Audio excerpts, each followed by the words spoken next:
what I really want to see is Hollywood take notice because people want new, innovative, they want stories that don't preach to them. I think that's our biggest issue with our movies nowadays is that everybody's pushing a message instead of pushing a story.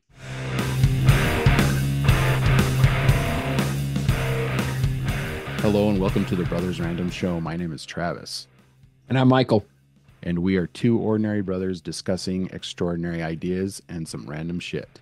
So the topics on this show range from theology, masculinity, stories, movies, philosophy, books, pop culture, and many other subjects. We often talk about the people we admire and the wisdom they share, people such as Dr. Jordan B. Peterson, who we believe is the sage of our time. Michael, why are we here? Today, we are continuing from our episode 62, where we talked about Dune Part 1. Now, today, we are talking about Dune Part 2.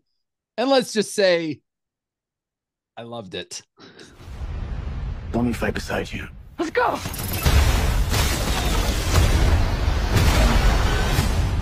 Your path leads to war. What will you do when you feel its breath upon your neck? Our enemies are all around us. Your blood comes from dukes, them great houses. Here, we're equal. Well, I'd very much like to be equal to you. Maybe I'll show you the way.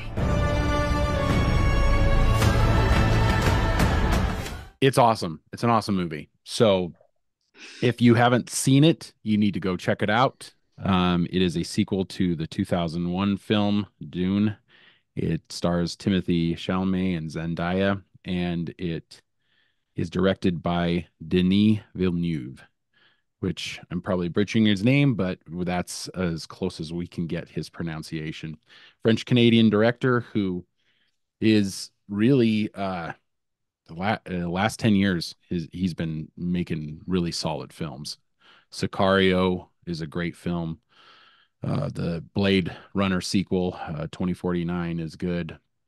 Even when he's not that great, he's also visually arresting. And I guess that's the best way to put this film.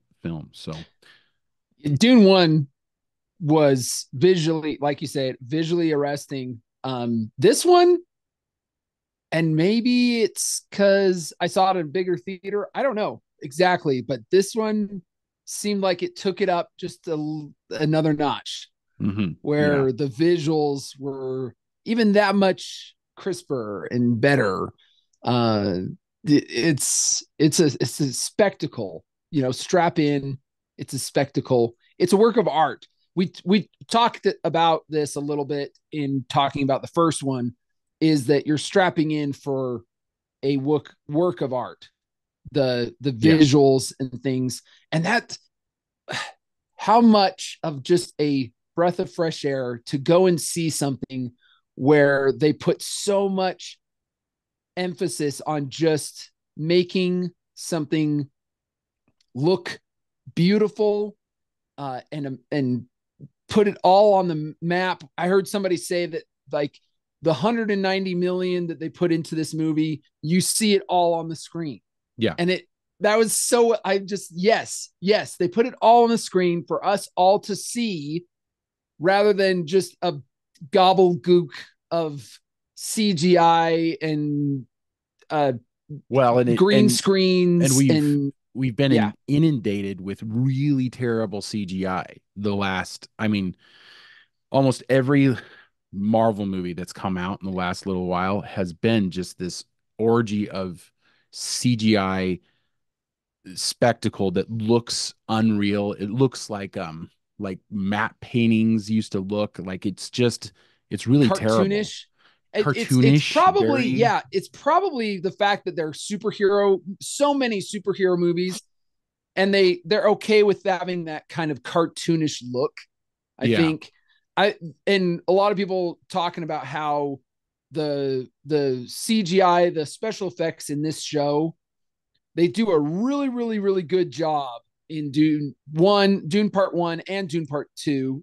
I would say especially this last one, Dune Part 2, where the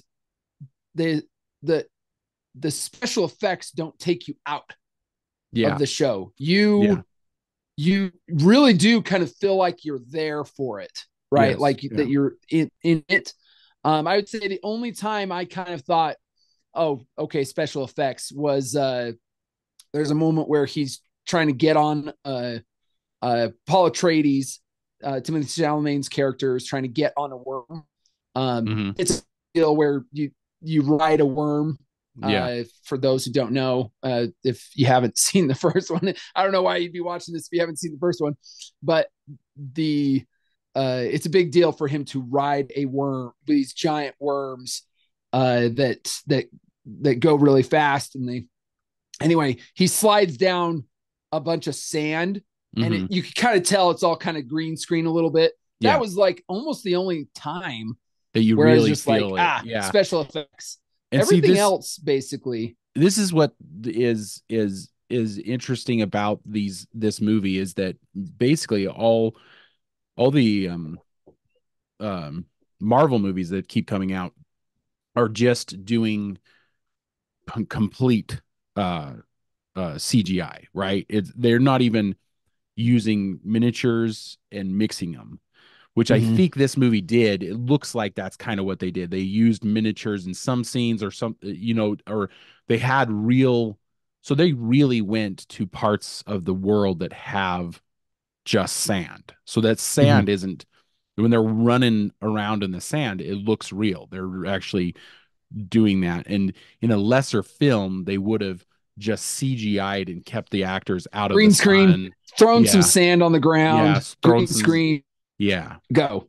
Yeah. Yeah, and that's, you really do feel like they've really done the work to make this look as amazing as it looks.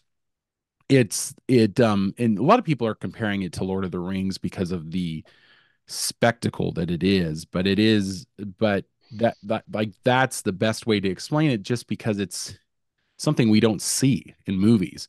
And the fact that the CGI is so well done that it, you kind of can believe that this is real. Like it looks real, and it And I don't looks know how much they did that in this, but one of the things that Lord of the Rings did really well was integrate practical effects as much as as possible, much as possible. Yeah. where it doesn't age the movie, Yeah. Yeah. because Because like all the Marvel movies, and it does feel, recent movies have felt like the CGI has gotten worse, and I think it's just because it's gotten more expensive, and so they, to save money, they do less.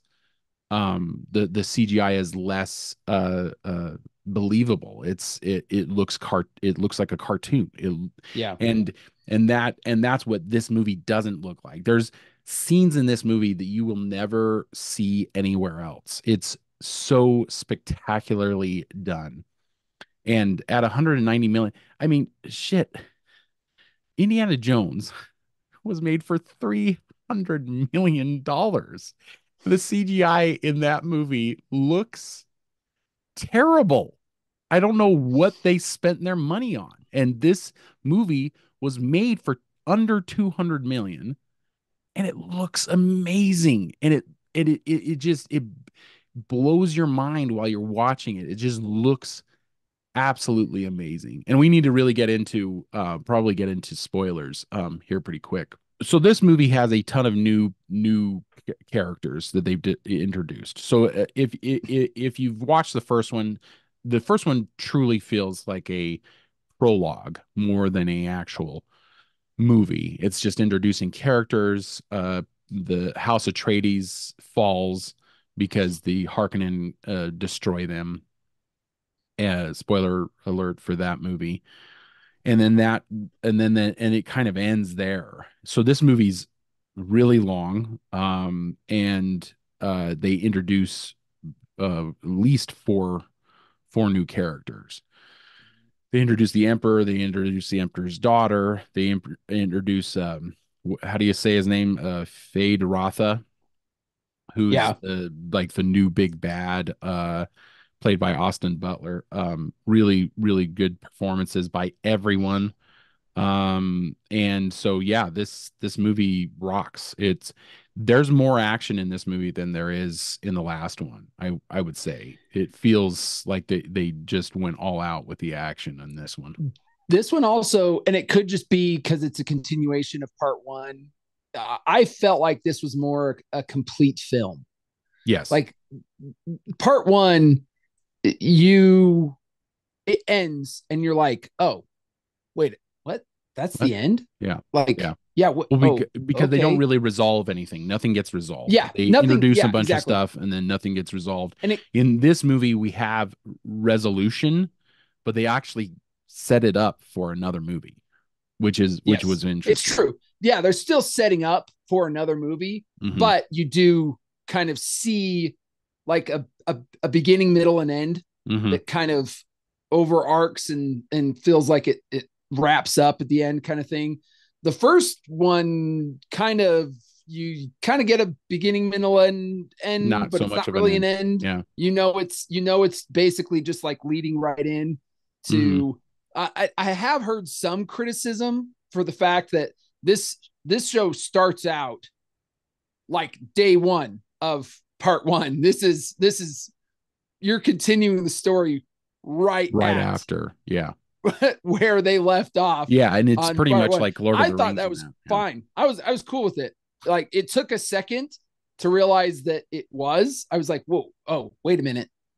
Because for me, it was when you see a body that was wrapped up, and it was the same body that was wrapped up in Yeah. In the the end first of the one. first one, and you're like, oh, yeah, they haven't. This is They haven't skipped probably a beat. same day. Yeah. Yeah. Yeah. And I once you realize it, I was like, I'm good. I'm good with it. It's Yeah. just it's same day. We're starting off right where we left off. In the first one.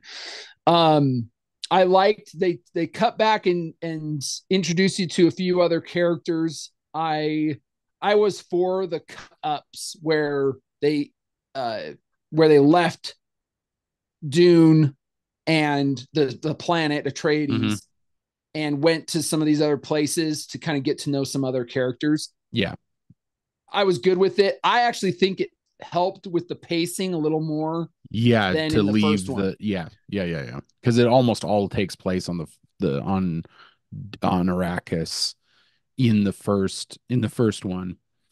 And that's what and I agree. By breaking it up and going to other planets, it not only does it change the color palette, they like completely change the look. And I like that because it's interesting and you're going somewhere else.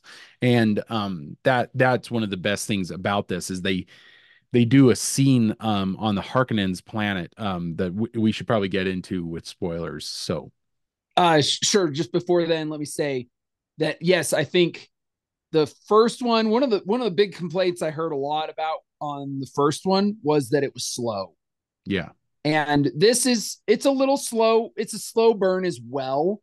I think there is more action in this one. Yeah, there's more There action is set that. pieces. Yeah. But also I think the cutting back and forth to introduce some of these other characters, I really do feel like it helped with the pacing a lot more. Yeah. Yeah. Yeah. So All right, let's do spoilers right now.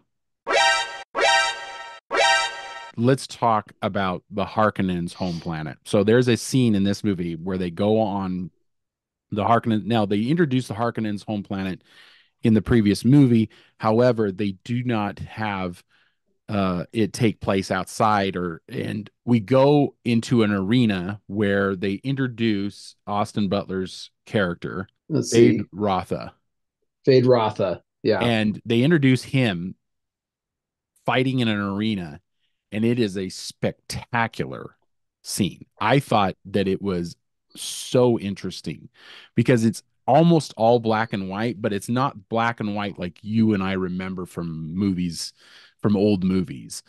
It's shot. I listened to the interview with the director of photography, Greg Fraser, and he Hats off said, to him because that's I mean that yeah. he does a spectacular job.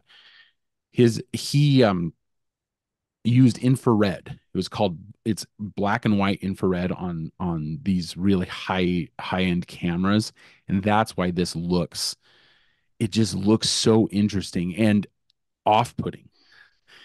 It's a little combination of both, and it was so fascinating to watch. It's an entire fight scene of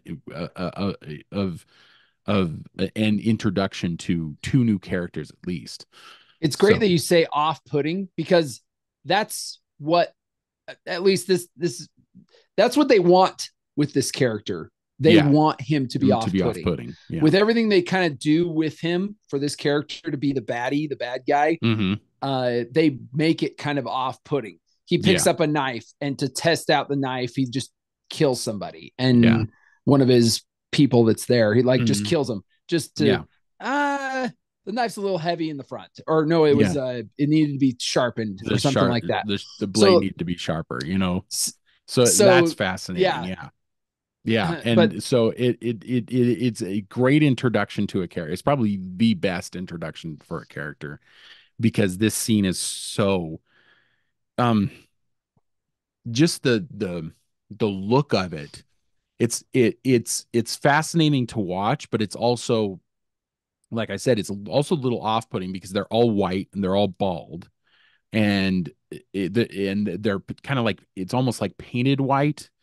So you're not exactly sure if that's their skin tone because you have other scenes later that are less black and white. There's more color in them. But I think the reason they did it that way is because this actually is supposed to take place in their sun on the home planet of the Harkonnen, and the sun is kind of like an anti-sun. It's not like bright, but it's very difficult to explain unless you see it. It's off-putting because all their teeth are all painted like black, yeah. and it is so they're the villains of the story, so they're supposed to be off-putting, but not off-putting the way. And I hate to do this, but I keep going back to the David Lynch 1984 version. Those characters, they all had boils and they were kind of gross. This is still this. It doesn't put you off. You still want to watch it. Whereas Mhm. in the David Lynch version, everything's gross. It's like grody. Everybody's really sweaty looking, and they have boils on their faces, and it's just really nasty. So the whole time you're just sitting there going, "This is a gross film." But this film, the Denis Villeneuve one, it's beautiful, and it's off-putting beauty.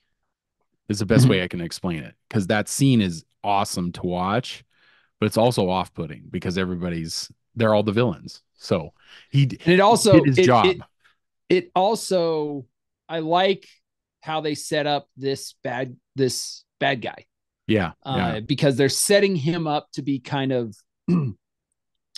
a uh, a formidable foe, yes, let's say, because he you kind of get the idea that he's kind of been fed the silver spoon, but at the same time he's fighting in this arena, and it turns out apparently some of the other people that he was fighting, you get the and it's cool because they don't come out right out and say it. Oh, by the way, we drugged these guys so that they're easier to yeah, kill, yeah, yeah, kind of thing. It was just like somebody mentions that one of them, it appears, is not drugged.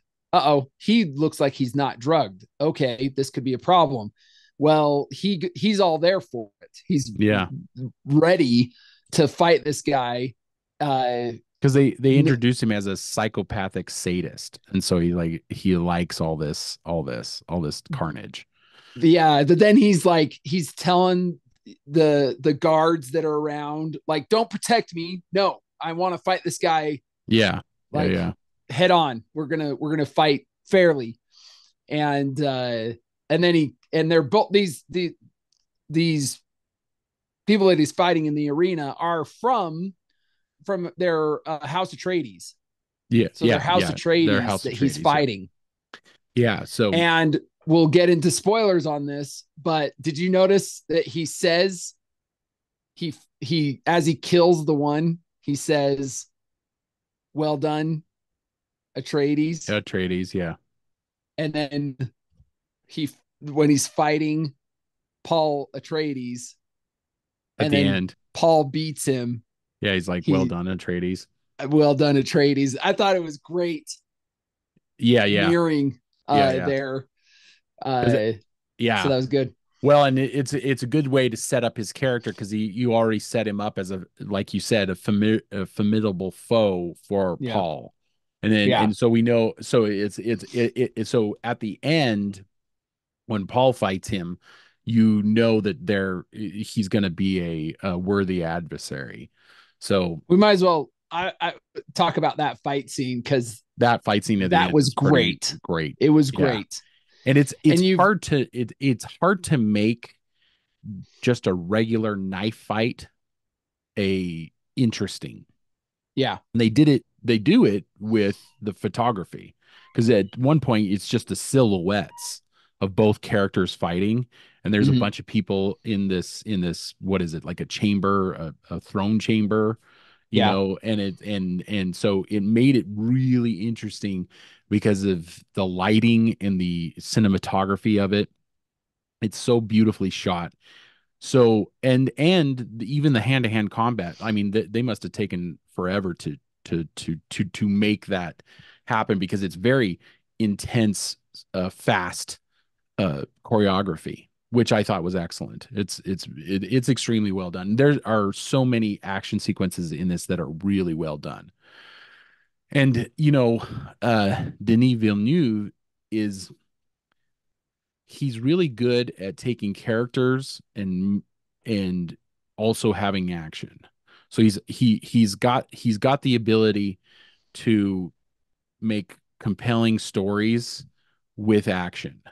because his action sequences usually are fairly well shot and intense. Usually one director's strengths are one way and they lack in another way. But it So seems not that great at fight scenes kind of thing, but but maybe good good at at like character development. character Yeah. development or storytelling. He seems to have mastered both of those things because you get the sense that all the characters are have their moments, right? All the characters seem to have their moments. And that's what I liked about this is that the bad guys get what they deserve, the good guys, and what do you think of them setting him up for like the fall of David kind of Yeah. storyline? Yeah. So that's part of the story here is you see a progression in Paul Atreides, which I can't remember his Freeman name. Yeah, they Uh, change his name, you know, which is kind of biblical. might be a little indicative of a biblical tip of the Yeah, hat. Yeah. tip of the hat. So Yeah, he the whole time his mom, uh, who's a Jesuit Benny Jesuit. priestess, Yeah, Bene priestess. Jesuit, and she's trying to kind of get him to convince him to believe in this that he's like this Messiah that's supposed Hmm. to come for these people, and he's always fighting against it. He's like, no, Because I'm not your Messiah. he can see the future, and so his future that he sees is like death and destruction after he becomes the Messiah, and so he's Yeah. so and we talked about this in our last episode about this, uh, the one mad itis, right? Yeah. It's a problem It with monarchies. It's a problem with yeah, prophets. It's a problem with a culture that puts one at the head yeah, and everything he says goes kind of thing. And he is fighting against that, but then you kind of see him go ahead and just be like, all right, well, if this is what it takes, I'm gonna run with accept it. this, Yeah, accept it, run with it. I am the Messiah. yeah, And it's you see it go a little, it's interesting. They do a really good job of just giving you little tiny hints of him kind of getting a little bit of darkness Yeah. to him, and you're like, this is interesting. Well, and what's the This could go saying? bad. Um, Power corrupts, absolute power corrupts absolutely. And Mm-hmm. that's, I think that's what they're going with in this. Mm-hmm. Or like, because you and I, neither one of us read the books. But Frank Herbert was very interesting in I saw some interviews with him, and he was interested in what happens when power corrupts. And so Mm-hmm. he's basically working towards the corruption of Paul Atreides. So if the first Dune book is the what do you call it, uh The the hero's hero's journey, journey, the rise the from a rise, lowly then uh then the person to becoming yeah, the hero, the and I mean, then the later we're into books, spoilers, but yeah, yeah, he gets into well, then the becoming later the books, emperor. I think, he essentially becomes the emperor at the end of this, even though Yeah, the houses are like unaccepting of his leadership. Basically, this is um so I think the later books actually have him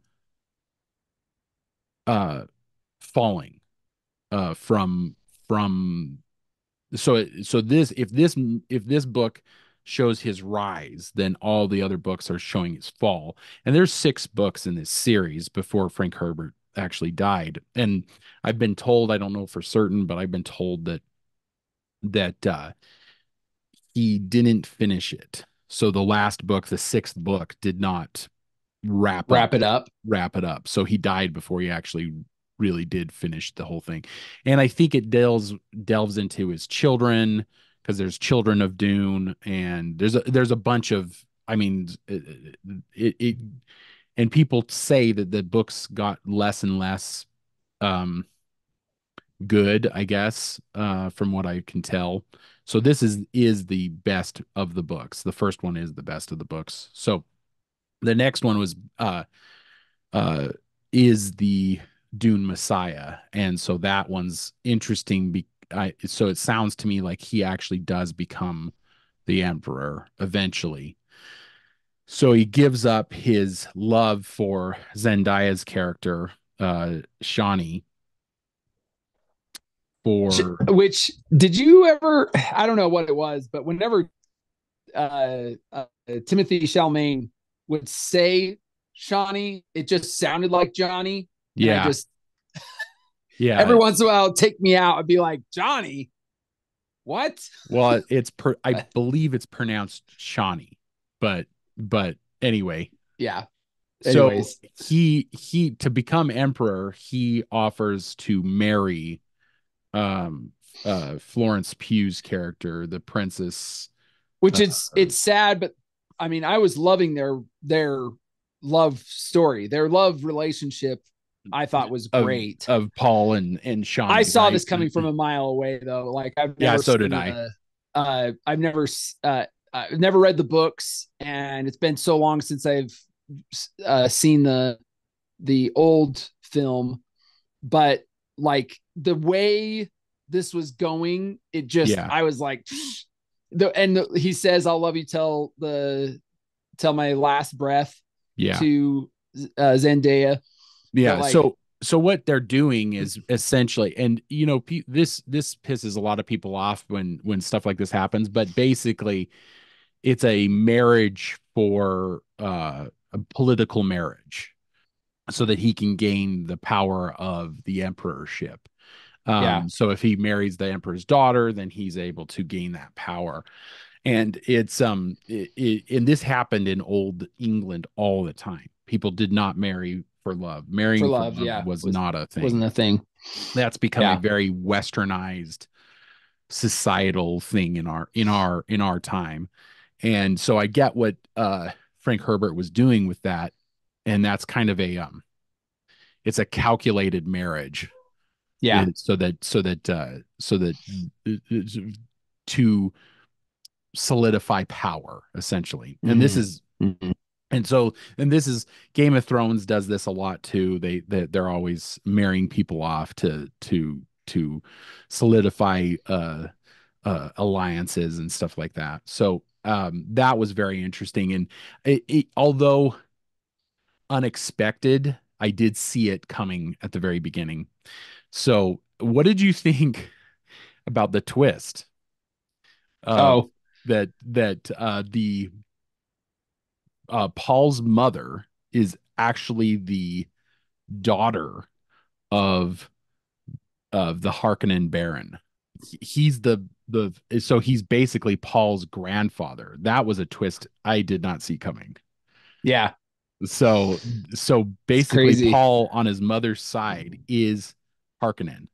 So Yep. Paul is like three things right now. So he's Atreides on his father's side, he's Yep. Harkonnen on his mother's side, and he's And he's the Freeman uh Messiah. Messiah.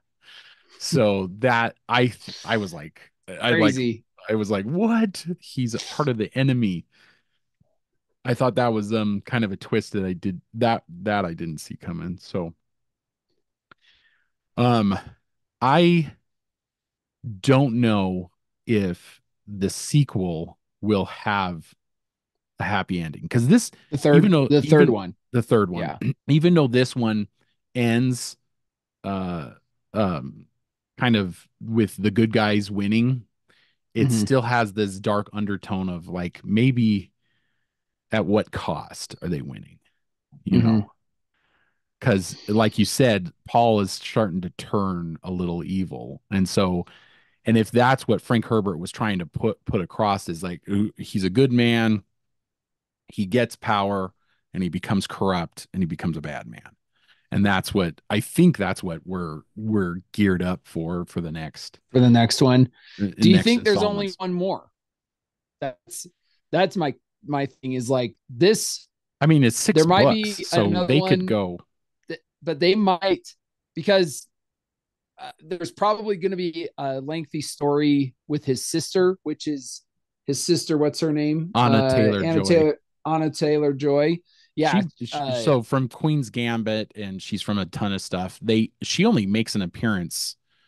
What was it like 10 seconds? A Oh my 10 gosh, it was second so appearance. fast. I was like, wait, I think I recognize. Wait, do I Yeah, and recognize her? yeah, She's got blue eyes, you know. yeah. So you, So and yeah, she's a strange looking woman, like in general. Just like she's got a I think she's she's beautiful, well, but she is yeah, beautiful. I would say that, but she's got a very distinct look that you distinct. don't Yeah, see a lot of. Instead, that's probably why one of the reasons she's being put in everything. She's from the menu. She was in the Playmobil movie. Like she's in a ton. Like she plays Princess Peach's voice in the yeah. Mario Brothers movie. So she's in tons of stuff, and they just had her have a cameo in this. Like he sees her in Well, a they're setting dream. it up. They know that they're going to be, and I don't think that there's no way they don't make a third one. I mean, unless this one bombed It won't. like really, really bad. I don't think it will. I Michael, think it's got it. Okay, let's talk numbers. as of the last time I checked, this movie has got the highest Rotten Tomatoes score in years. And so the Yeah. Rotten Tomatoes score has the audience score and the critics score. And the audience score is as high. Okay, so the audience score is at 95% and the critics score is at 94%. That never, ever, ever happens. Yeah. Audiences tend to like movies that Yeah. critics And the hate, critics hate and the it. Yep. critics hate movies that Yep. audiences like. It never lines up. This is one of the few exceptions to that. I think the only other time that I've ever seen this is like when The Dark Knight came out. Audiences loved it, and so did the critics. The critics loved Right. it. So that is so rare, and the fact that that's so rare just tells me this is going to be a massive hit. Let's see. It's above the 41 million opening weekend of first Dune. Rivals box office with 75 million plus opening weekend. Whoa. It's already at Okay. 75 million. 75 million. and there's more. So it It might might break a have a hundred hundred million million in its first weekend. its first weekend. That means that it's going to be a huge It hit. might. I don't know about you, but So it's the only movie I was looking forward to this summer, or well, spring, I guess, this, this year. yeah, I don't know that we'll see anything better than Better. this year. Yeah, I I don't don't think think we will. so. I mean, I'm not holding out a lot of hope for any other stuff.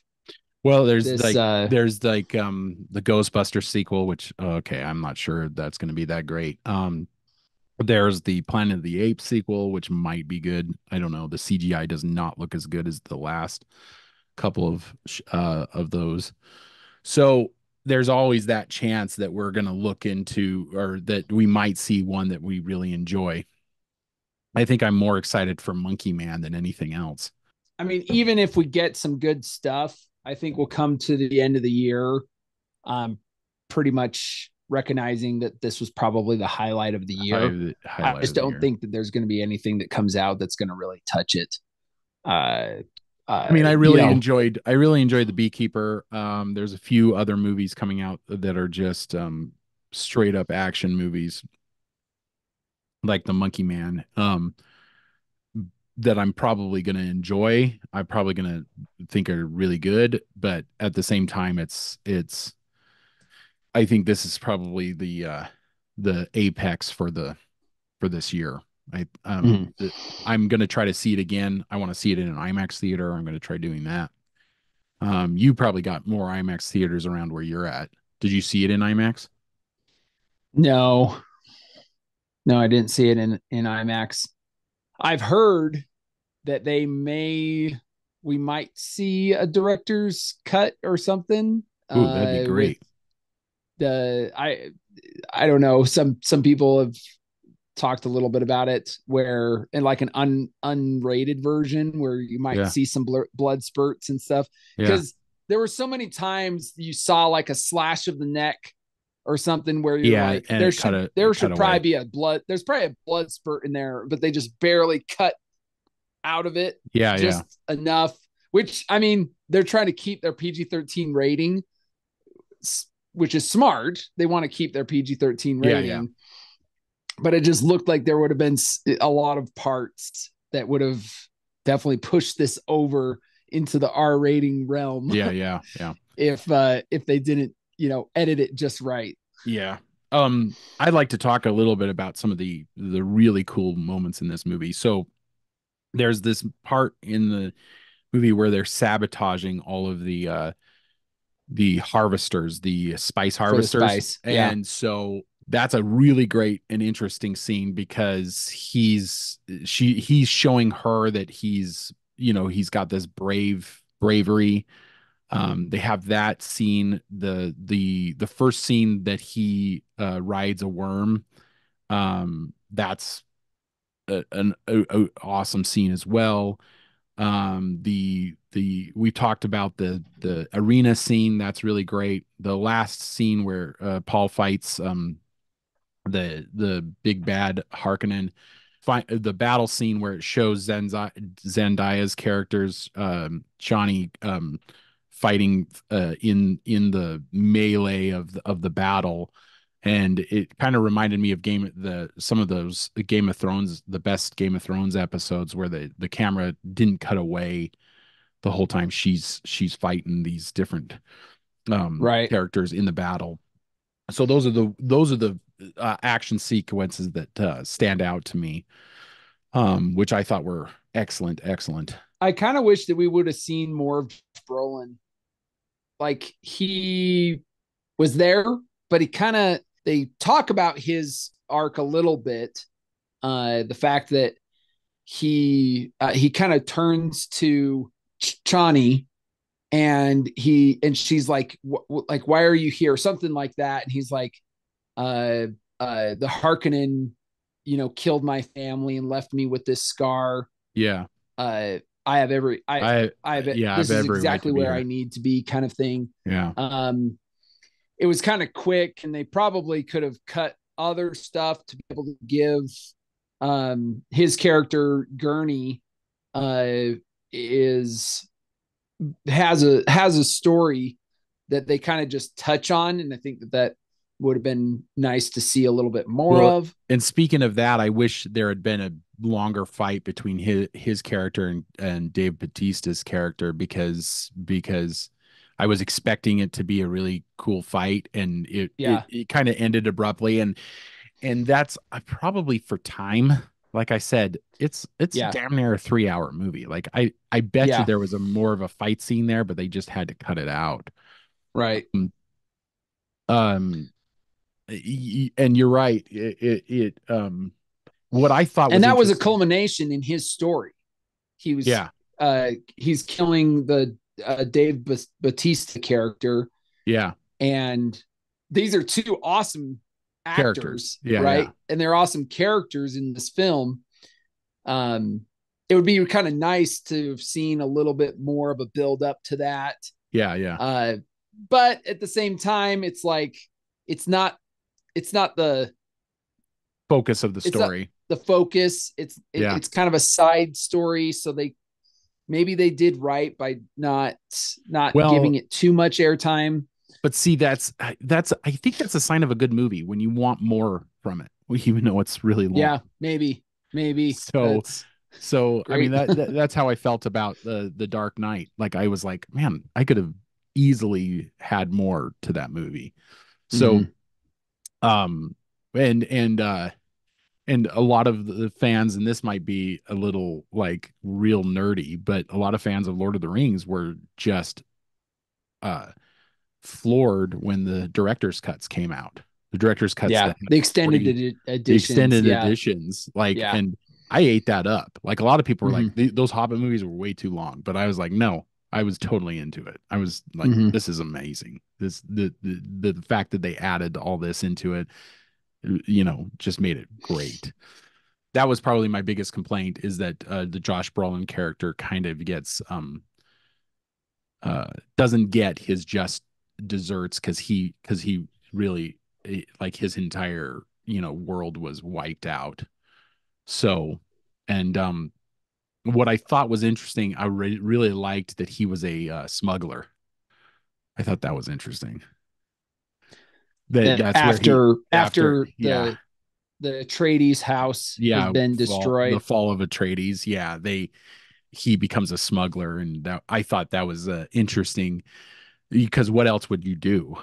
I mean, if you were the last of the House Atreides, like Mm-hmm. you'd have to find some way to live, right? So I thought that was a fun little reveal. Yeah, So and there could be we I don't know if they're gonna try to milk this forever and for always, but well, with six it seems books, like they're trying to milk everything else for all the money they they can, can. This is a this is basically an IP that is new and people are loving it. yeah, I could see this going on for we might get some kind of spin-offs. We might get like these core three, and yeah, then we might start seeing some spin-offs from there and things like yeah. that. And they got a big corporation behind them with Warner Brothers. So I mean, sure, I'm sure we have not seen the last of this. This I think with the vision of Denis Villeneuve, he could probably keep going with this for a long time. I would imagine. Um, Mm-hmm. but I mean, it's hard to say because people get kind of sick of it after a while. That's what happened with Game of Thrones. The creators just wanted out. They Yeah. they wanted to finish it up and be done. So, you know, who knows? You know, it, we're we're 3 years between first one and the second one. We're probably going to get another 3 years between the second one and the third one. But I'm up for it. I'm loving it. I'm not a book fan, but I'm a fan of the movies. I think the movies are great. So, and I'm looking forward to stuff that I have not seen before. I'm getting sick of seeing the same crap all of the time. I mean, and that's what Marvel has become. Marvel has become so formulaic that it's just crap and you don't want it anymore. It's a fun movie, and I would suggest to anybody who's lasted this long in our review to go see it. Hopefully we get some more like it. So hopefully Hollywood, what I really want to see is Hollywood take notice, because people want new, innovative, they want stories that don't preach to them. I there wasn't hardly any woke in this. Mm-hmm. If there was, then it was subtle.